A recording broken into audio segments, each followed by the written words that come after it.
प्रभु यीशु मसीह हम सबके साथ बना रहे। आज मैं गवाही दे रही हूँ क्योंकि मेरे पास बहुत सारे ऐसे गवाहियाँ हो चुकी है जिसके बारे में मैंने एएनएम मिनिस्ट्री में तो ब्रांच के अंदर भी नहीं दिया है, क्योंकि जब हमारा मास प्रेयर चालू रहता है उस समय वो जो गवाही है देने का समय रहता है। तो मास प्रेयर मेरा बीच में ही मुझे छोड़कर वो लोग निकाल लेते हैं बाहर और मुझे गवाही के लिए लेके जाते हैं।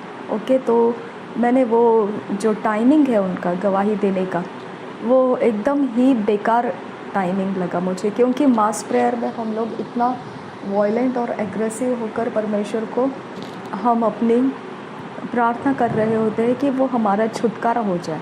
और यहाँ ये लोग उसी एकदम पीक आवर के बीच में ही जो गवाही देने वाले लोग हैं उनको खींच के लेकर जाते हैं। तो मैंने बोला ये तो बेकार टाइमिंग है, क्योंकि मेरा तो फाइट है शैतान के साथ और ये लोग बिल्कुल वो फाइट शुरू और एकदम फायर पकड़ लेता है, ज़ोर पकड़ लेता है, जोश पकड़ लेता है। उसी समय ये लोग आके तुरंत हमको जगा देते हैं। हम उसमें पूरे बह गए होते हैं, एकदम खो गए होते हैं, और तभी वो लोग आके हमको खोल देते हैं आँखों को और हमको वहाँ से निकाल कर गवाही के लिए लेकर जाते हैं। अब आप बोलोगे कि ये तो एक बार ही होता है, बार बार थोड़ी होने वाला है। एक बार रहे या बार बार रहे, एक बार पानी हिल गया तो कुछ भी हो सकता है।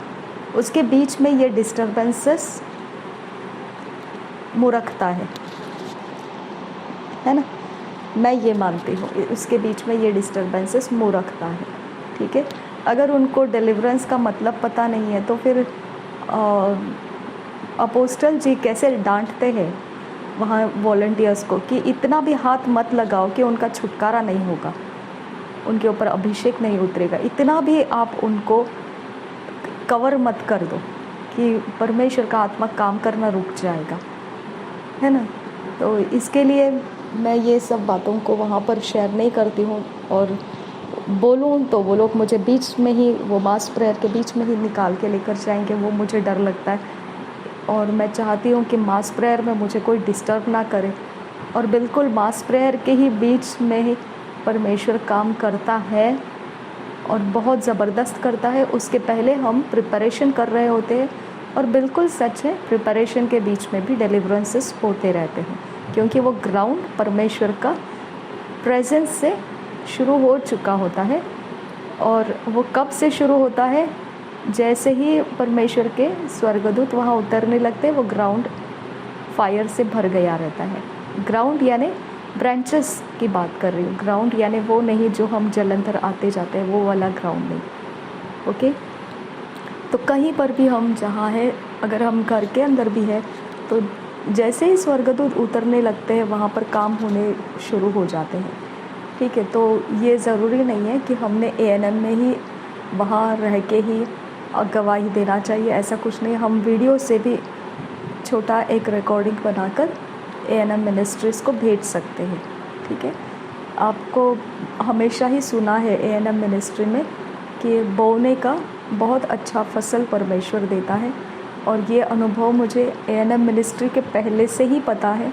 बोने में हम लोगों ने कभी कंजूसी नहीं की, दिल खोलकर बोते गए। और अभी मेरी इतनी घटी ज़बरदस्त थी कि मैं परमेश्वर से मांग रही थी कि परमेश्वर मुझे 5 लोग दे जो 1000 पर मंथ मुझे दे पाए। तो 5 लोग 1 मंथ में 1000 अगर देंगे तो मेरा 5000 हो जाता है। मुझे कहीं पर मतलब जॉब वगैरह ढूंढने की ज़रूरत नहीं लगेगी, क्योंकि जॉब में जाएंगे तो मेरा पूरा समय जॉब के कामों में लग जाएगा। उनके डिसिप्लिन में मुझे रहना पड़ेगा, और मैं आत्मा के जीवन को जितना सजाया है उसमें मैं रह नहीं पाऊँगी। मुझे वो आत्मा से बनाया हुआ डिसिप्लिन को तोड़कर नया डिसिप्लिन मेरे ऊपर अप्लाई करना पड़ेगा, जो वर्क प्लेस के ऊपर होता है। इसके लिए मैंने परमेश्वर को बोला था, मुझे ऐसा दे जहाँ पर मैं ये करूँ कि जो परमेश्वर का काम है वो डिसिप्लिन को मैं ना छोड़ूं। जो परमेश्वर का काम है मैं उस अवस्था के बाहर ना आऊँ, उसके अंदर जो मैंने अपनी तैयारी करके रखी है मैं उसके अंदर से बाहर ना आऊँ। ठीक है, तो मैंने परमेश्वर को बोला था मुझे कोई ज़्यादा खर्च नहीं है, मुझे electric bill time to time भरना है, इंटरनेट का बिल टाइम टू टाइम भरना है, और बिल्डिंग का मेंटेनेंस मुझे टाइम टू टाइम देना है। अगर इनको तीनों को काउंट करेंगे तो 1000 पकड़ लीजिए तो 3000 हो जाता है, और मैंने बाकी 2000 जो है वो मैंने मेरे चर्च के कामों के लिए रख दिया था। मैंने उसके अंदर इवन मेरे राशन को भी इंक्लूड नहीं किया था, जो जेन्युइन है, क्योंकि राशन मैं किसी से भी मांग के ले सकती हूँ और राशन मुझे 3 मंथ्स के लिए चल जाता है। ओके, किसी से भी, यानी परमेश्वर के ही घर के लोगों से मैं रिक्वेस्ट करके ले सकती हूँ और एक बार खर्च कर देते। जो औरतें होती है वो बहुत अच्छे से जानते हैं, है ना, कि घर के लिए क्या चीज़ ज़रूरी है, क्या करना ज़रूरी है। तो वो एक सिस्टर ने मुझे एक बार राशन भर के दिया था, वो आई थिंक अक्टूबर में दिया था उन्होंने। तो अक्टूबर का उन्होंने इतना सुंदर मुझे मसाला का पैकेट दिया था कि उसके अंदर वो जो कांदा, प्याज जिसे कहते हैं, प्याज, लहसुन, ये सब कुछ उसके अंदर बहुत अच्छे से था। और मुझे कुछ समय के लिए ना पैसे नहीं थे तो मैं प्याज ख़रीद नहीं पा रही थी, तो लहसुन ख़रीद नहीं पा रही थी, लेकिन उनका दिया हुआ वो जो मसाला था वो इतना ज़बरदस्त था कि मेरी हर एक रेसिपी में वो उतनी अमाउंट अनियंस, गार्लिक की मुझे मिल रही थी। ठीक है, तो इस तरह से गृहिणी जो रहती है, घर के औरतें जो रहती है, घर को संभालती है, उनको बहुत अच्छे से मालूम होता है कि शॉर्ट एंड स्वीट, ओके, कम पैसे में और पूरा लाभ कैसे उठाना है। उनका माइंड बहुत ट्रेन होता है इसके अंदर। तो उन्होंने सच में मुझे ब्लेस किया था कुछ मसालों से, और मैं हमेशा चाहते रहती हूँ कि उनको मैं थैंक्स बोलते रहूँ। मेरा कल ही वो पैकेट जब ख़त्म हो गया तो फिर मुझे ऐसा लगा मैं उनको थैंक्स बोलूँ कि अब तक वो चल रहा था मेरे साथ वो सब सामान। तो मैं अब उनके कांटेक्ट में नहीं हूँ, इसके लिए मैंने इग्नोर किया उनके पीछे जाना, क्योंकि उनको फिर ऐसा नहीं लगे कि मैं हमेशा ही उनको बोझ दे रही हूँ मेरे सारी बातों का। तो वो भी मैरिड लाइफ में है, तो वो लोग टेंशन में ना आ जाए कि हमारे हस्बैंड को पता चलेगा तो हमें परेशानी में डाल देंगे, इसके लिए ये सिस्टर को हम हेल्प नहीं कर सकते बार बार। ऐसा अगर उनका सोचना है तो फिर मैंने उनके पीछे जाकर उनको डिस्टर्ब नहीं करना है, इसके लिए मैंने उनको कुछ बोला नहीं, थैंक्स भी बोला नहीं। मेरा मन तो होता है थैंक्स बोलने का, लेकिन मैं नहीं बोलती हूँ उनको, कुछ भी नहीं बोलती हूँ, उनसे दूर रहती हूँ, ताकि उनको ये ना लगे कि ये मुझे डिस्टर्ब ना कर दे फैमिली लाइफ में। ओके, तो इस तरह से परमेश्वर की दया से मुझे राशन का तो मैं कहीं से भी मांग के भर लूँगी, ठीक है, लेकिन और वो मुझे 3 मंथ्स के लिए जाता है आराम से, और बाकी जो 2000 बच जाता है 5000 में से, उसको मैं कलसिया के कामों में इन्वेस्ट कर दूँगी। ऐसा मैंने माइंड में सोच के रखा था, और मुझे जाने आने के लिए भी जो लगता है उसके लिए मैं दूसरों से मांग कर जाऊँगी, लेकिन ये 2000 को मैं इस तरह से कलसिया के कामों में इन्वेस्ट कर दूँगी, ऐसा मैंने सोचा था। और मेरा बजट मैंने 5000 बना दिया था।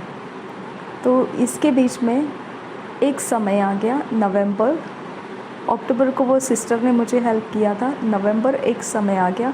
इसके पहले के अगर आप रिकॉर्डिंग देखेंगे नवंबर के पहले, तो मैंने परमेश्वर से हमेशा ये बात को मांगा था, परमेश्वर मुझे ऐसे 5 लोग दे जो मुझे 1000 ऐसा दे सकेंगे। तो मैंने क्या कर दिया, इस बात को नवंबर के वक्त में मैं एक हमारे घर के एकदम बिल्कुल नज़दीक, ओके, एक हमारे कलसिया जो पुराने वक्त में हम लोग 10-20 साल पुराने पहचान के हैं, हम लोग ग्रुप में है, टीम में है, ओके। और हम लोगों का वर्शिप में बहुत ज़्यादा हाथ है, इन्वेस्ट है हम लोगों का लाइफ। तो इसके लिए उन लोगों का ग्रुप जो है उसमें से एक जन, उसने मुझे प्रॉमिस किया था, अचानक से एक दिन मुलाकात हो गया तो उसने प्रॉमिस किया था, दीदी आपके घर के यहाँ अगर हम शिफ्ट होकर आ रहे हैं तो मतलब उनका जो स्टूडियो है, म्यूज़िक स्टूडियो, वर्शिप स्टूडियो है वो, तो अगर वहाँ आते हैं तो हम आपको वहाँ पर बुलाएंगे। क्योंकि मैंने उनको मेरे फाइनेंस के बारे में बोला था, मुझे कुछ तो अर्न करने के लिए चांस नहीं मिल रहा है, तो मैं कोशिश कर रही हूँ कि कहीं तो समय बिताऊँ ताकि मेरा माइंड चले कि मैं कुछ कर पाऊँगी या नहीं, ओके। क्योंकि मुझे घर से बाहर निकलने का आदत टूट गया था, मेरे पास अर्निंग का कोई ताकत बाकी नहीं था, टैलेंट नहीं था, स्किल्स नहीं था, इसकी वजह से मेरे पास हिम्मत नहीं थी, कॉन्फिडेंस नहीं था मैं कुछ कर पाऊँगी। तो वो ब्रदर को मैंने बोला, तो उन्होंने बोला दीदी आप ना यहाँ पर हम आएंगे आपके घर के यहाँ, तो मैं आपको बुला लूँगा। तो एक दिन नवंबर को मेरा बर्थडे था और मुझे याद भी नहीं था कि मैं बर्थडे के कारण उसके यहाँ शॉप में आ रही हूँ।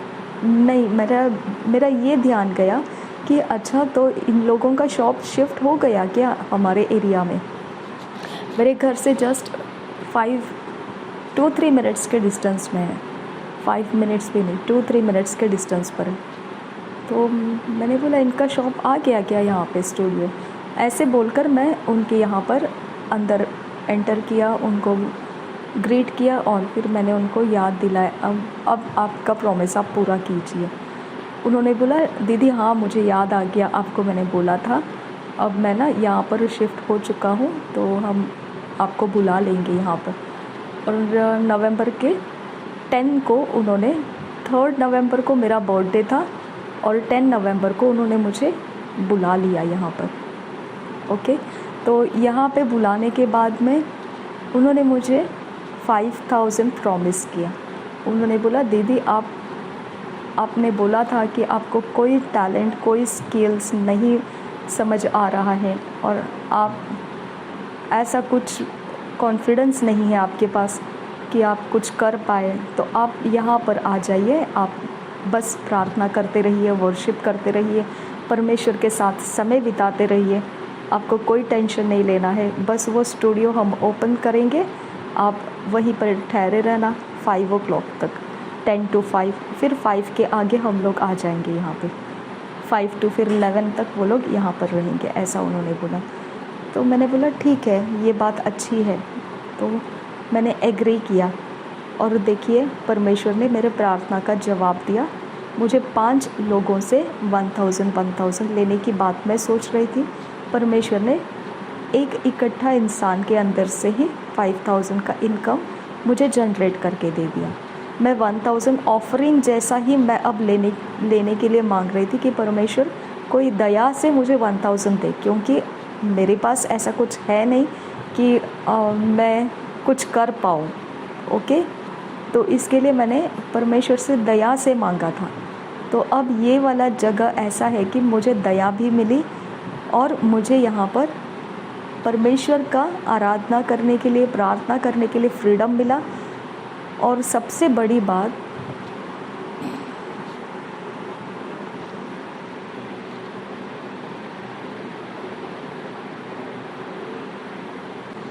तो नवंबर 10 को मैंने ज्वाइन किया और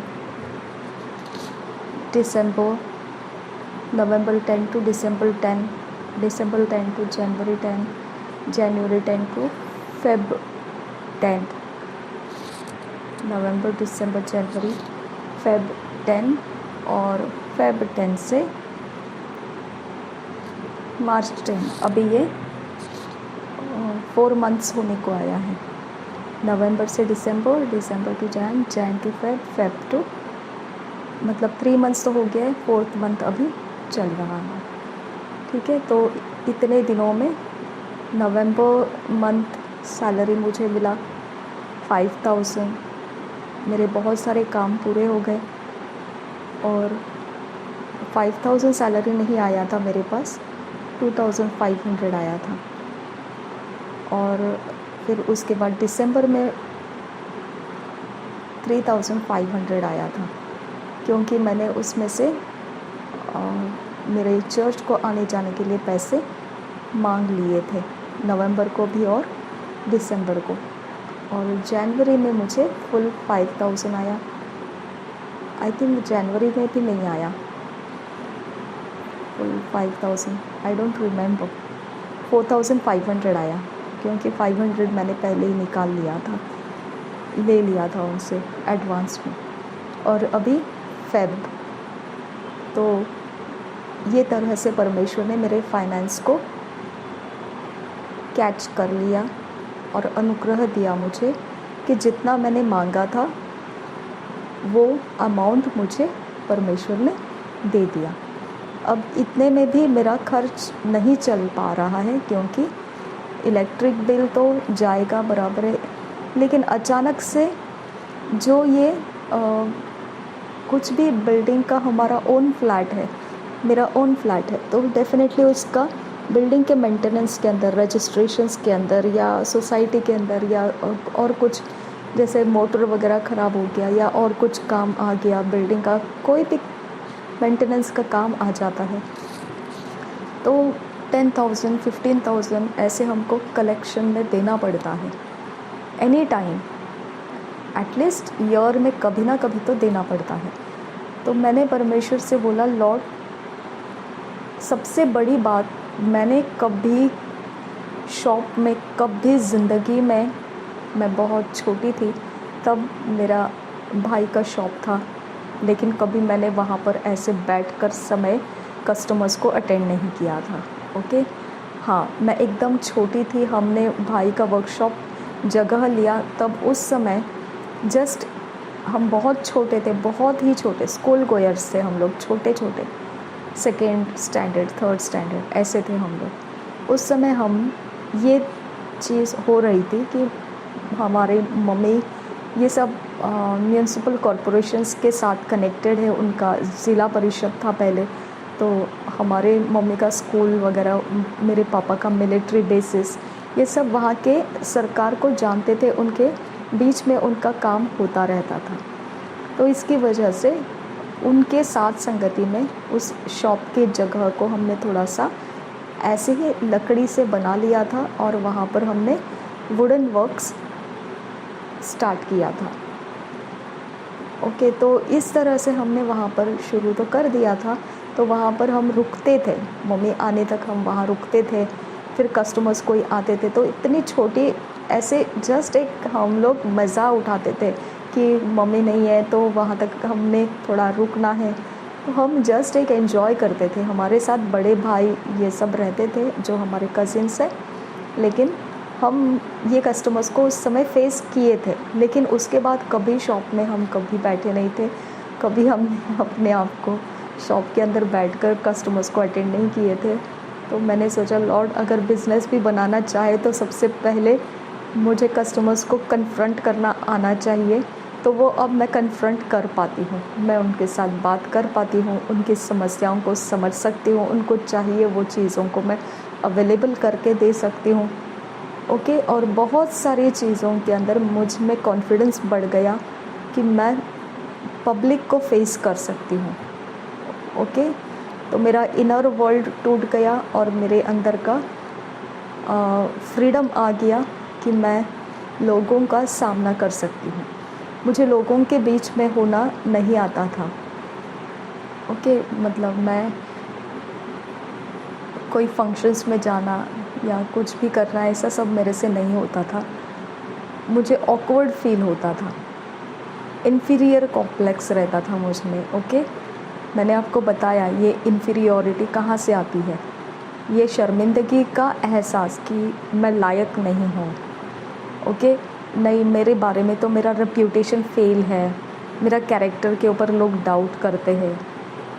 ओके, तो ये टाइप का जो मेरे अंदर स्ट्रॉन्ग होल्ड था, वो स्ट्रॉन्ग होल्ड की वजह से मैं कहीं पर नहीं जाती थी। इवन किसी के फ्यूनरल में भी नहीं जाती थी। कोई सेलिब्रेशन में जाना तो अलग बात है, लेकिन फ्यूनरल में भी नहीं जाती थी। तो ये मेरा एक वीकनेस था। लेकिन परमेश्वर की दया से हाँ, मैं जब प्रभु के पुलपिट के ऊपर रहती हूँ तो मेरा तो कुछ अलग ही पर्सनालिटी रहता है वहाँ पर। लेकिन मैं पर्सनली अकेले में बहुत ही इनर वर्ल्ड के अंदर हूँ। तो इस तरह से है मेरे अंदर का कि हर चीज़, हर बात को मैं परमेश्वर की दया से क्या कहते हैं ना उसको, कि कन्फ्रंट करना सीख गई हूँ। और ये जगह मेरा कॉन्फिडेंस बढ़ गया, ये जगह मेरा पब्लिक के बीच में रुकना बढ़ गया, मेरा बाहर समय जाने लगा। ओके, यानी घर से अलग होकर थोड़ा बाहर निकलना होने लगा। तो बहुत अच्छा लग रहा है मुझे, ये गवाही परमेश्वर ने मेरे लाइफ में दिया। और इसके अलावा डिवाइन हेल्पर्स मुझे इसके पहले मिलते रहे। जैसे ही मेरी ये गवाही बन गई, लोगों को पता चल गया कि जो मुझे रेगुलर देने वाले लोग थे उनको पता चल गया, तो उनको फिर दूसरों ने बता दिया कि आप उनको क्यों हेल्प करते हो, उनका तो अपना है अभी, तो आप उनको क्यों देते हो। तो उन्होंने उनकी मान ली और रोक दिए मुझे हेल्प करना। तो इससे फ़र्क नहीं पड़ता है क्योंकि मैं उनके ऊपर डिपेंड नहीं हूँ। और दूसरी बात है कि इवन ये शॉप के ऊपर भी मैं डिपेंड नहीं हूँ, क्योंकि यहाँ का जो चलाने वाला है, शॉप चलाने वाला, तो कभी कोई मिस्टेक हो जाती है तो वो हमेशा ये डायलॉग को बोलते हैं कि दीदी आपकी वजह से तो मेरा शॉप बंद हो जाएगा, आप ऐसे करोगे तो मेरा शॉप बंद हो जाएगा, आप ऐसे करोगे तो मेरे शॉप का रेप्यूटेशन चला जाएगा। ओके, मुझे ये डर है, मुझे वो डर है। ओके, तो उनका वर्ड्स क्या हो जाता है फिर, पावरफुल हो सकता है। तो इसके लिए मैं उनके शॉप के ऊपर भी डिपेंड नहीं हूँ, है ना, तो उनके सैलरी के ऊपर भी डिपेंड नहीं हूँ। लेकिन नवंबर से लेकर आज फेब 10 तक परमेश्वर की दया मुझ पर इस तरह से हुई कि मैंने 5000 की परमेश्वर को डिमांड की थी, मुझे परमेश्वर ने वो पूरा करके दिया। हालेलुया। और मुझे कॉन्फिडेंस नहीं था मैं शॉप में बैठ पाऊँगी कि नहीं, कस्टमर्स को कन्फ्रंट कर पाऊँगी कि नहीं। मुझे बहुत ऐसा एक स्ट्रेस था मेरे अंदर कि मैं शॉप में बैठूँगी तो ऐसे लगेगा कि मैं कुछ, क्या कहते हैं ना,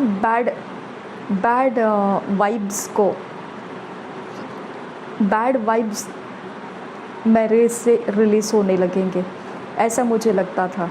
ओके, क्योंकि मेरा रेप्यूटेशन कैरेक्टर की वजह से जो भी मेरा फेलियर्स करके रखा था मैंने खुद नहीं किया था। ओके, लेकिन मुझे कुछ समयों से ऐसा गुज़रना पड़ा कि मेरा रेप्यूटेशन कैरेक्टर के ऊपर एकदम छोटे उम्र के समय ही स्टेन्स, दाग लगना शुरू हो चुका था। तो ये सारी चीज़ों को समझने के बाद में मुझे ऐसे लगता था कोई मुझे देखेगा तो बोलेगा अरे ये बैड रेप्यूटेड पर्सन यहाँ पर कैसे आ गया। ओके, अच्छा तो ये बैड वाइब्स को फैलाने के लिए आया है यहाँ पे, ऐसा ही सोचेंगे। अभी भी मैं कतराती हूँ, जब मैं अपने कलीसिया के अंदर भी रहूँगी तो मैं ये ध्यान रखती हूँ कि किसी को ये ना लगे कि मैं कुछ बैड या कुछ रॉन्ग किसी के अंदर फैला रही हूँ। ओके, तो मैं किसी के साथ फ्रेंडशिप करने से भी डरती हूँ, क्योंकि ये कारण से उनको ये ना लगे कि बैड वाइब्स, बैड रेप्यूटेशंस ये फैला रहे हैं।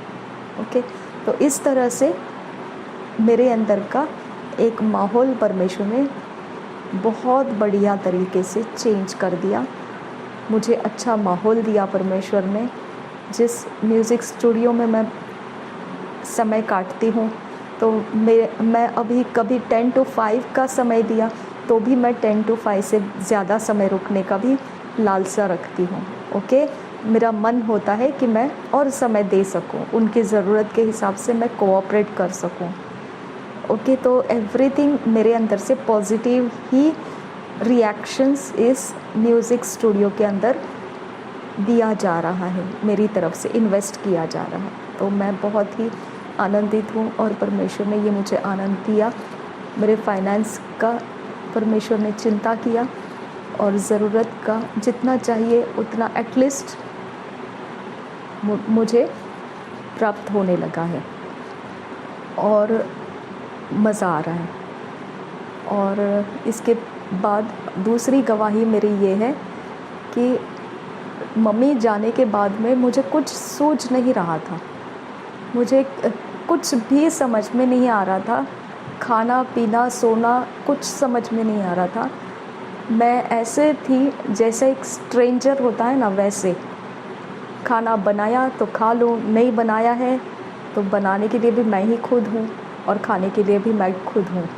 तो मैं बनाया तो खा लूँगी, नहीं बनाया तो मैं भूखे रह जाऊँगी। और भूख को मैं आती है भूख तो भी मैं उसको एंटरटेन नहीं करती थी, मैं उसके वजह से कुछ बनाकर खा नहीं रही थी, जस्ट ऐसे ही छोड़ देती थी मैं।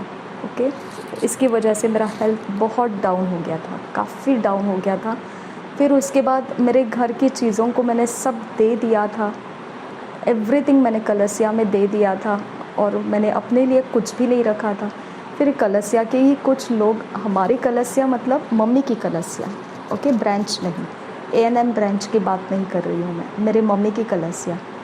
ओके, तो मम्मी की कलसिया को मैंने दे दिया था। तो उनके कलसिया के जो मम्मी के प्रियजन थे, उनको पसंद करते थे, वो लोग घर में आते थे तो उनको जो बाकी पड़ा हुआ सामान अच्छा लगता था वो उठा के लेकर जाते थे। तो मेरे घर के अंदर मुझे कुछ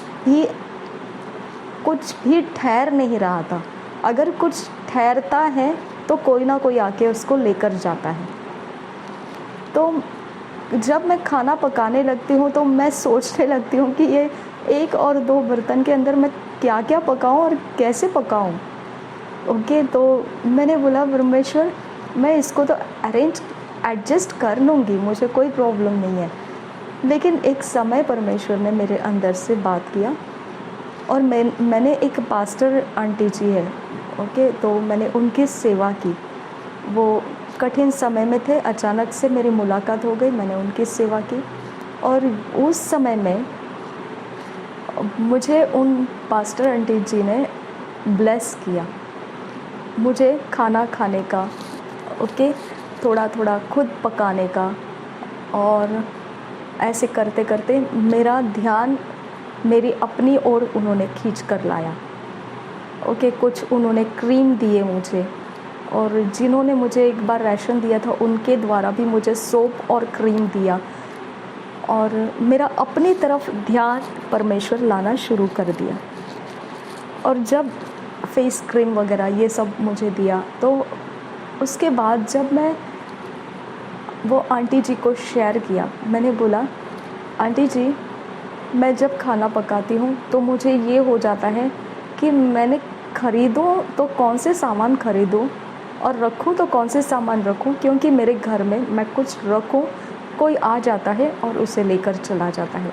उनका कहना ये होता है कि आपको क्या करना है इसका, आपको तो आप तो अकेले हैं तो आपको क्या करना है इसका, इसके लिए मैं इसको लेकर जाती हूँ, तो मैं उसको दे देती हूँ कोई अगर चाहता है तो। क्या करूँ मैं, मेरे घर के अंदर कुछ रखने का मुझे चांस ही नहीं मिलेगा ऐसा लग रहा है मुझे। लेकिन खाना बनाते समय मुझे बहुत परेशानी हो जाती है क्योंकि कम पड़ जाता है मुझे सामान। तो उन्होंने बोला आपको क्या क्या ज़रूरत है मुझे बताओ, मैं यहाँ से आपको दे दूँगी, मेरे घर से आपको दे दूँगी, क्योंकि वो पास्टर जी हैं और उनको परमेश्वर का हृदय है। तो उन्होंने मुझे इस तरह से बोला, तो मैंने बोला ठीक है। फिर एक दिन आ गया, उन्होंने मुझे उनके घर के अंदर से, मैं कभी भी जाऊँगी तो मुझे उनके घर के अंदर से कुछ थोड़े थोड़े सामान देते थे, जैसे दाल, ऑयल और जो राई जीरा वगैरह रहता है वो सब, ये सारी चीज़ें थोड़ा थोड़ा करके वो अपने डिब्बों में से निकाल कर कागज़ में बांध कर प्लास्टिक में रख के वो मुझे दे देते थे, खाना वगैरह ऐसा बांध कर देते थे। तो देखिए ये सारी चीज़ों को आप समझिए कि परमेश्वर इनविजिबल के अंदर से कैसे उसने मेरी तरफ मेरा ध्यान लेकर आया है ना। अब यहाँ पे क्या हो गया पता है, मैंने उनसे लिया, मैंने ऐसे नहीं सोचा कि ये क्यों कर रहे मेरे लिए, नहीं, वो पास्टर जी है, परमेश्वर का आत्मा उनके अंदर है, वो जानते हैं क्या सही है क्या गलत है। तो मैंने उनका सिर्फ मान लिया। लेकिन एक दिन आ गया, उन्होंने मुझे बोला आपको कौन से बर्तन लगते हैं मुझे बताओ, मैं आपको दे देती हूँ। मैंने बोला आंटी आप ही डिसाइड कीजिए, मुझे कुछ समझ में नहीं आता है। उन्होंने कुछ बर्तन निकाले और वो मुझे दिए, और मैं आपको बताऊं इतना ब्लेस्ड हो गई मैं, इतना शांति मेरे अंदर, घर के अंदर, मैं आपको बयान नहीं कर सकती हूँ कि मैं नहीं जानती थी कि मैंने कुछ खोया है। ओके, मैं नहीं समझ पा रही थी कि मैं कहीं तो कुछ प्राप्त करना चाहिए था लेकिन मैंने नहीं किया था। ओके, मैंने अपने आप को इतना खाली कर दिया था कि मैं ज़िंदगी में हूँ ही नहीं। और परमेश्वर उसके बारे में चिंता कर रहा था कि मुझे अपने लिए कुछ तो करना चाहिए। और परमेश्वर ने इस तरह से उनके द्वारा मुझे कुछ बर्तन वगैरह सब ऐसे दिए, थोड़े से ही दिए, लेकिन ऐसे दिए कि मेरे बर्तन इम्पॉर्टेंट नहीं थे। वो शांति मेरे अंदर आ गई कि अब इसके बाद तेरा घर कभी खाली नहीं रहेगा और कोई तेरे ब्लेसिंग्स को निकाल कर लेकर नहीं जाएगा। वो परमानेंट ब्लेसिंग जो है वो मेरे अंदर आ गया। हालेलुया। और मैंने वो ब्लेसिंग का फील जो है, मैं खुद हैरान थी, मैं खुद इतनी अचंभित थी। मैं ये सोच रही थी ओ माय गॉड, क्या हो रहा है मेरे साथ। क्योंकि अगर आपको पता चले कि आपको क्या चाहिए तो आप कर सकते हैं, लेकिन मुझे पता ही नहीं था कि परमेश्वर मुझे इस शांति के साथ जोड़ना चाहता था कि तुझे अपने लिए कुछ रखना है, तुझे अपने लिए कुछ करना है। मैं अपने आप को खो चुकी थी, लेकिन परमेश्वर ने बटोर कर लाया और मुझे वो ब्लेसिंग का फील दिया कि तू कंप्लीटली अपने लिए भी सोच, कंप्लीटली अपने लिए स्पेस रख, जगह रख, क्योंकि तुझे मैं उसके अंदर ब्लेस करूँगा, तुझे मैं उसके अंदर बढ़ाऊँगा, तुझे मैं उसके अंदर, जैसे एक वाटिका में परमेश्वर ने रखा था आदम को, तेरा एक वाटिका मैंने तुझे दिया है, उसके अंदर तुझे मैं बढ़ाऊँगा। हालेलुया। वो एक कंफर्ट, वो एक पीस जो मेरे अंदर आई, वो इतनी खतरनाक पीस थी कि उसका बहुमूल्यता शब्द में बयान नहीं कर सकते थे। ओके, वो जगह भर गया मेरा। हालेलुया। वो एक एरिया ऑफ लाइफ मेरा परमानेंट हो गया। उसके बाद मैंने खुद ये 5000 जो मुझे दे रहे थे, इसमें फेब को जब मुझे पैसे मिले, फेब के 10th को, तब मैंने खुद उस पैसे से राशन खरीदा। हालेलुया। मैंने खुद अपने घर की चिंता की, मैंने खुद अपने घर को ब्लेस करना स्टार्ट कर दिया। ओके, और मैं आनंदित हूँ, आशीषित हूँ और मुझे बहुत अच्छा लग रहा है। ओके, एवरीथिंग, मतलब मैंने अपने आप को खो दिया था नियर अबाउट, मैंने अपने आप को कम्प्लीटली ज़ीरो तो बना ही दिया था, मतलब एक डेड पर्सन और मुझ में कोई फ़र्क नहीं है, ऐसा मैंने कर ही दिया था अपने आप को। लेकिन मेरे परमेश्वर को वैसा नहीं चाहिए था। उसने मुझे बटोर कर लाया, इकट्ठा किया और मुझे महसूस कराया कि तू मुझे चाहिए इस पृथ्वी के ऊपर, तू मुझे चाहिए। हालेलुया। ओके, तू मुझे ब्लेस्ड दिखना है, तू मुझे तृप्त दिखना है, और वो मुझे सच में तृप्त करता है। मुझे कुछ समय ऐसा था कि मुझे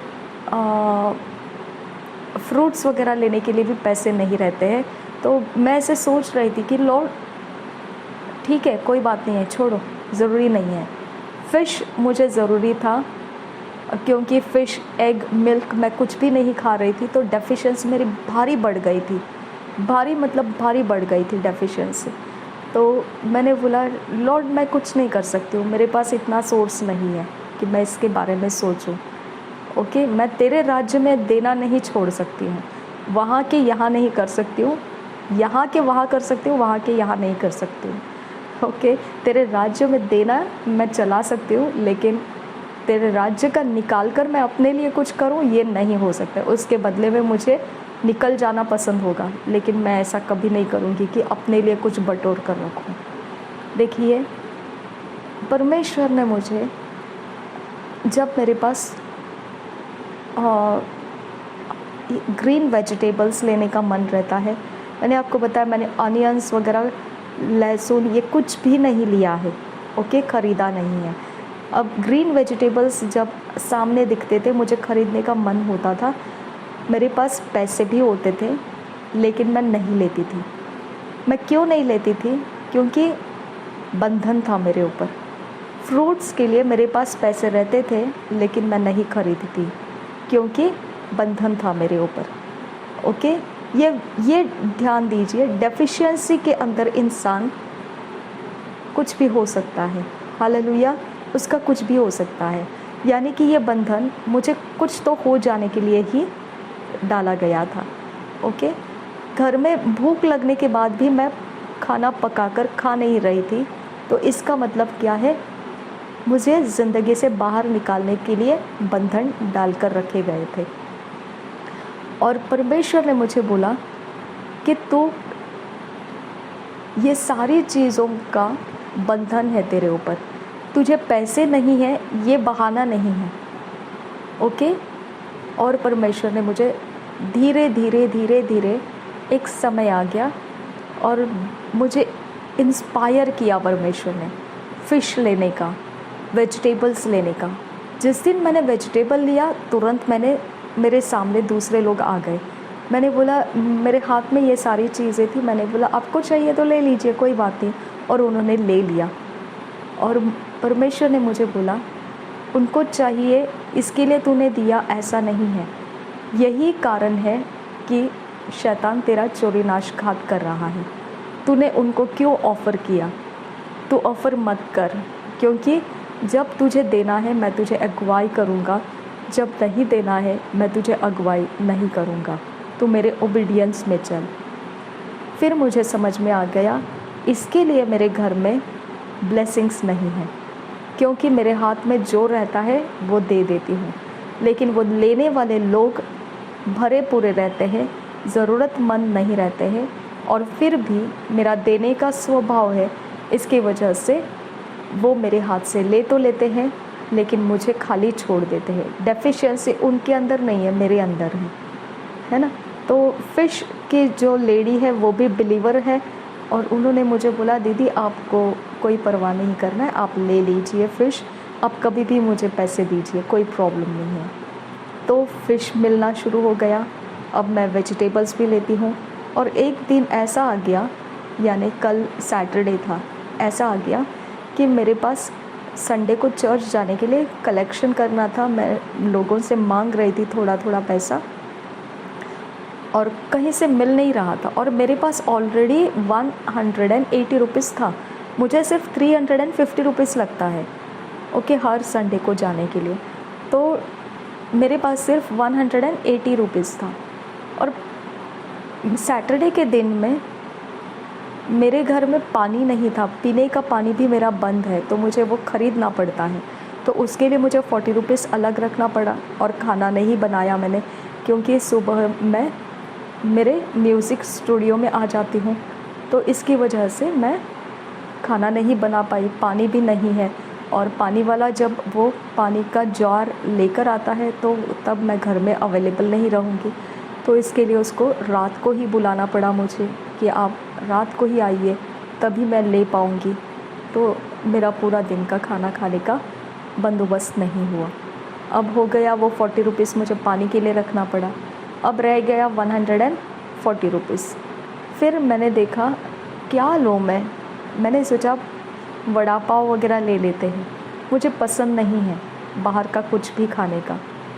फिर मैंने बोला चलो छोड़ो, कुछ नहीं है, पानी तो पीने के लिए एक बॉटल चाहिए, तो मैंने 20 रुपीज़ खर्च किया। ओके, तो 140 था, उसमें से 120 रह गया। उसके बाद मैंने बोला अब बस पानी तो ले लेंगे, पिया तो ठीक है, और बाद में मैं वहाँ से निकलकर सीधा फ्रूट वाले के पास गई और फ्रूट वाले को बोला मुझे ये फ्रूट चाहिए। उसने टोटल 80 रुपीज़ का फ्रूट बनाकर मुझे दिया और मैंने उसको लिया, यहाँ पर म्यूज़िक स्टूडियो में आकर उसको वॉश किया, आराम से बैठ के उसको एंजॉय किया।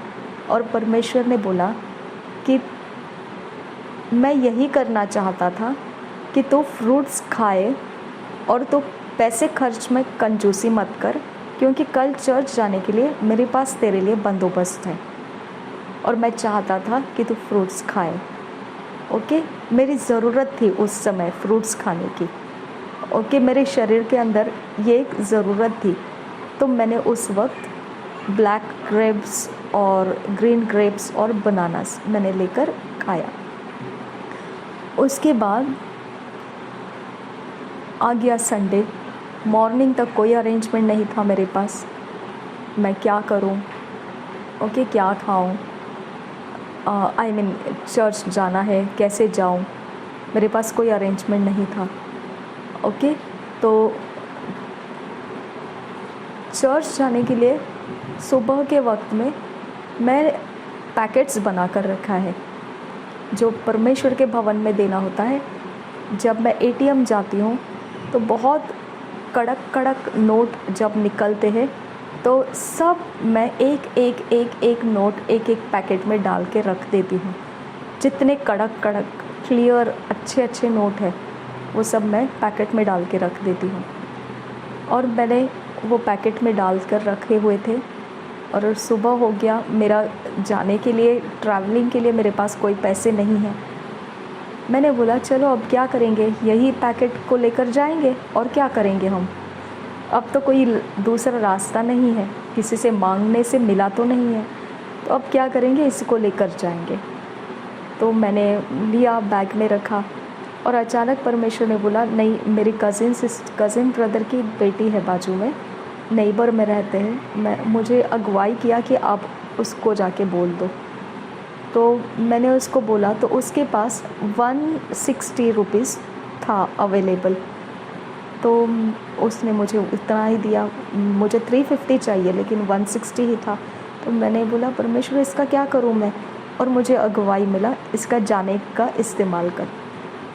और मैंने बोला हाँ वो भी हो सकता है, सिर्फ जाने का इस्तेमाल करूंगी, आते समय फिर वो वाले पैसे यूज़ करूंगी जो मेरे पैकेट्स में रखे हुए हैं, जो मैंने चर्च में देने के लिए छोटे छोटे पैकेट्स बना के रखे हैं। बिफोर टाइम मैं पैकेट्स को बना के रखी हूँ। तो इसके वजह से मैंने बोला ठीक है अब जाऊँगी, इसको ही लेकर क्या करूँगी। और जब मैं लॉक वगैरह कर रही थी तो मुझे बहुत दुख हो रहा था कि मुझे वो पैसे इस्तेमाल करने पड़ने वाले हैं। तो मैंने लॉक करने के बाद घर से निकल गई और जब मैंने बोला क्या करें, रिटर्न टिकट ले लेते हैं, ओके, क्योंकि अगर ऐसा करेंगे सिंगल यहाँ से सिंगल वहाँ से, तो कभी ट्रेन है तो इमीडिएट टिकट निकालने के लिए मुझे रास्ता बदल के दूसरी जगह जाके टिकट निकाल के टाइम जाएगा मेरा। चलो यूज़ कर लेते हैं उसी पैकेट्स को। और मैं पैकेट्स को निकालने के लिए हाथ बैग में डाला तो मुझे पता चला मैंने वो पैकेट्स घर में ही छोड़ दिए, लाए ही नहीं। मैंने बोला खुदा अब तेरे हाथ में है, मुझे कलसिया के अंदर कोई हेल्प डिवाइन दे। तो फिर मैंने वन साइड टिकट निकाला, चली आई वहाँ पर, कलसिया अटेंड किया और फिर वहाँ शाम के वक्त में निकलते वक्त में मैंने एक सिस्टर को बोला तो वो बहुत डर गई, उसको लगा मैं 1000 वगैरह मांग रही है। मैंने बोला नहीं, मुझे सिर्फ 120 रुपीज़ टिकट का चाहिए और 30 रुपीज़ ऑटो फेयर चाहिए, तो 150 रुपीज़ सिर्फ चाहिए मुझे। तो उनको इतना खुशी हो गया, उन्होंने बोला इतने छोटी अमाउंट, मुझे लगा 1000 या 1500 ऐसा कुछ मांगेंगे आप। मैंने बोला नहीं, 150 रुपीज़ चाहिए सिर्फ मुझे। मैं आज वो ट्रैवलिंग के पैसे लेकर आना भूल गई, जो पैकेट मैं इस्तेमाल करने वाली थी वो पैकेट में घर में ही छोड़ दिया, पैसा गलती से छूट गया, वो मेरा मन नहीं था छोड़ने का। मैंने बोला अब कोई इलाज नहीं है, दूसरा रास्ता नहीं है, तो इसी को यूज़ करना पड़ेगा। तो मैं वो करने के वक्त में भूल गई घर में वो पैकेट्स और मैं ऐसे ही चली आई।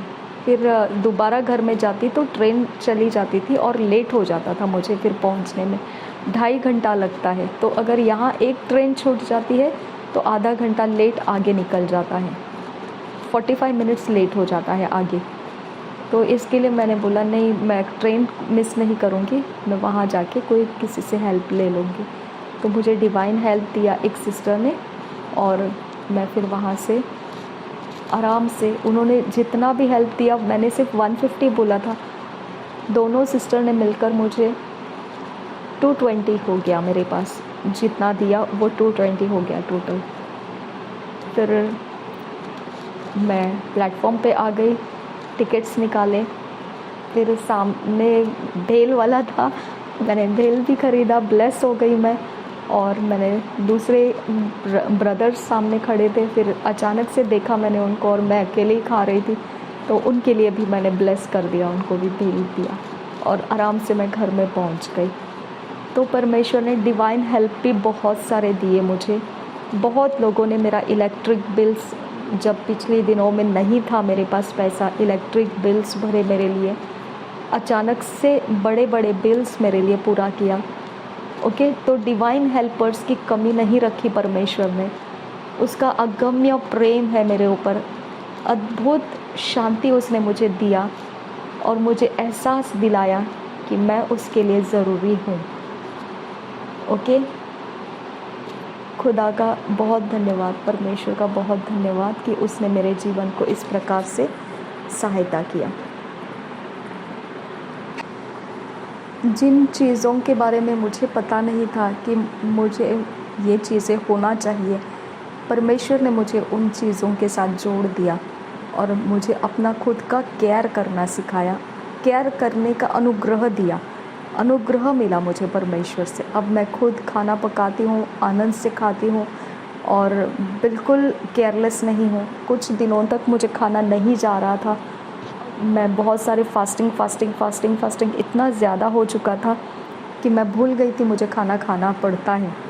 ओके, तो मैंने देखा कि अब ये इतना लैक ऑफ एनर्जी परमेश्वर रिस्टोर कर देगा, तो मैंने फिर, परमेश्वर ने आइडिया दिया मुझे कैसे रिस्टोर करना है।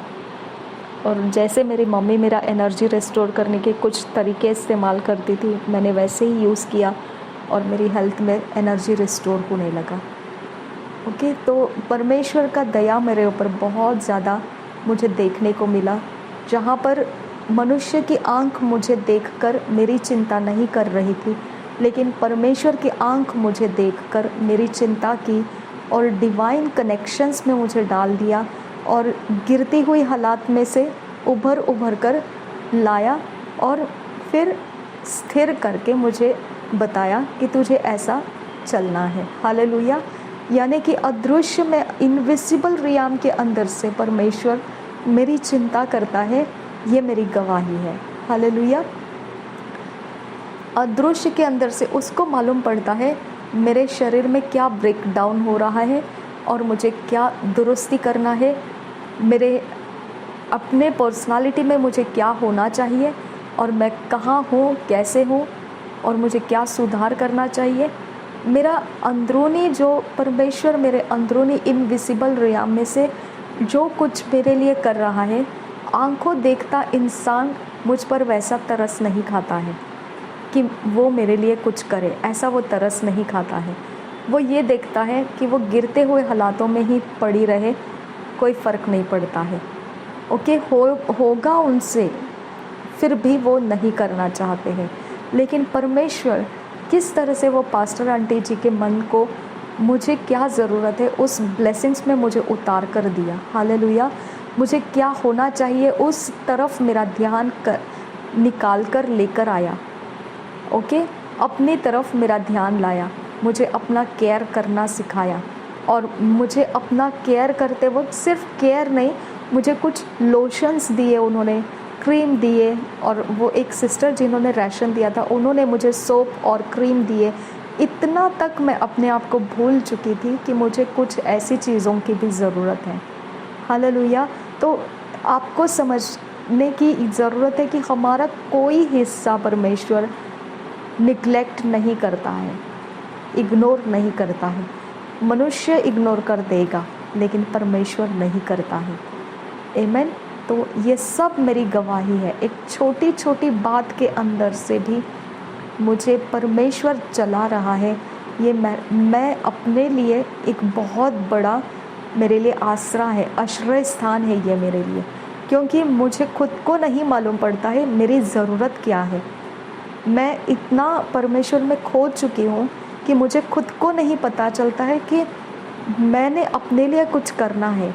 वहाँ पर मेरा परमेश्वर मेरी चिंता करता है और मुझे अपने लिए स्टैंड लेकर देता है, मुझे अपने लिए स्थिर करके देता है और फिर मुझे उसके कामों में भी बढ़ाता है। हालेलुया। प्रभु यीशु मसीह को मैं बहुत धन्यवाद करती हूँ और मेरी प्रार्थनाओं का वो जवाब देता है, इसके लिए भी मैं परमेश्वर को बहुत धन्यवाद देती हूँ। और ये सारी गवाहियों में डेफिनेट ANM मिनिस्ट्री का हाथ है, क्योंकि उनके कलीसिया के अंदर मैं जब बैठती हूँ, उठती हूँ, तो उनके वर्ड्स मेरे ऊपर बोले जाते हैं और वो मैं रिसीव करती हूँ। डेफिनेटली वो अनुग्रह मेरे ऊपर है, छाया हुआ है, जिसके कारण मेरे संघर्ष कम रहते हैं और मुझे कुछ ना कुछ नया मिलता रहता है, प्राप्त होता रहता है और मैं आनंद और हर्ष से आगे बढ़ते रहती हूँ। हालेलुया। तो ये मेरे परमेश्वर ने मुझे अनुग्रह दिया कि मैं ANM मिनिस्ट्री के अंदर बनी रहूँ। ओके, तो ANM मिनिस्ट्री के लिए भी परमेश्वर को थैंक्स। उस कलीसिया में मुझे परमेश्वर ने रखा, इसके लिए धन्यवाद। और जो पास्टर आंटी जी, उन्होंने मेरे अपनी तरफ मेरा ध्यान खींच लिया, इसके लिए परमेश्वर को धन्यवाद। जो सिस्टर ने मुझे राशन देकर क्रीम्स, लोशन, सोप्स दिए, उसके लिए भी धन्यवाद। ओके, और जो डिवाइन हेल्प मुझे फाइनेंशियली की है, उन सबको भी परमेश्वर की ओर से बहुत बहुत धन्यवाद। हालेलुया। ये सारे लोग मिलकर मैं परमेश्वर के हृदय को देख पाती हूँ कि मेरा परमेश्वर मुझे भूला नहीं है। प्रभु यीशु मसीह के नाम में ये सारी गवाही परमेश्वर को महिमा दे। आमीन, आमीन, आमीन। प्रभु यीशु मसीह हम सबके साथ बना रहे।